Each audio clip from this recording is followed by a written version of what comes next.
High voltage বুধবার লোকসভা নির্বাচনের ফল প্রকাশ হয়েছে মঙ্গলবার, কিন্তু কি সরকার গড়বে তার নির্ধারণ হতে পারে আজই।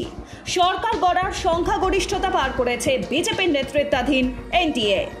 অনেকটা পিছিয়ে থাকলেও ইন্ডিয়া জোটও অন্যান্য দলের সমর্থন নিয়ে সরকার গড়ার চেষ্টা করছে।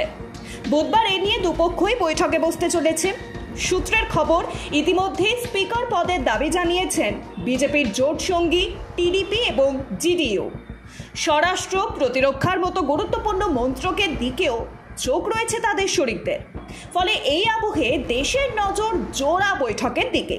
জানা গিয়েছে এনডিএ বৈঠকে মোদির হাতে লেটার অফ সাপোর্ট তুলে দিতে চলেছেন নীতিশ কুমার এবং চন্দ্রবাবু নাইডু। কিন্তু তাদের দাবি এখন বিজেপি কতটা মানতে পারে সেটাই যে দেখার। আর বিজেপি যদি তাদের তুষ্ট করতে পারে তাহলে আর সেখানে ধোপে টিকবে না বিরোধী শিবিরের কোনো চালই। বিকেল 4টের বৈঠকের পরই গোটা বিষয়টা পরিষ্কার হয়ে যাবে। সূত্রের খবর, ইতিমধ্যেই নীতিশ কুমার এবং চন্দ্রবাবু নাইডুর সঙ্গে যোগাযোগ শুরু করেছে কংগ্রেস। জানা গিয়েছে সংখ্যাগরিষ্ঠ আসন থাকা সত্ত্বেও শরিক সহযোগীদের গুরুত্ব দিয়েই পথ চলা শুরু করতে চাইছে কংগ্রেস। এদিকে শোনা যাচ্ছে ইন্ডিয়া জোটের বৈঠকে থাকছেন না মমতা বন্দ্যোপাধ্যায় বা অভিষেকের কেউই।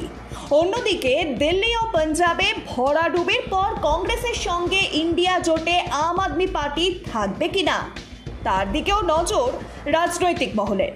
এ প্রসঙ্গে রাজনৈতিক মহলের একাংশের মত, ইন্ডি জোট লোকসভা নির্বাচনে ভালো ফল করলেও আসন বন্টন নিয়ে শরিকদের মধ্যে মতানৈক্য ছিল।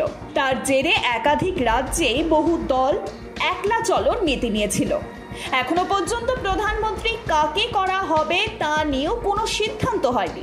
ফলে সেখানেও এক প্রস্থ মতানৈক্য দেখা দিতে পারে। তাই জোটের ভবিষ্যৎ কতটা শক্তিশালী হবে তা নিয়ে প্রশ্ন রয়ে গিয়েছে। Bureau report, Pritam Bangla.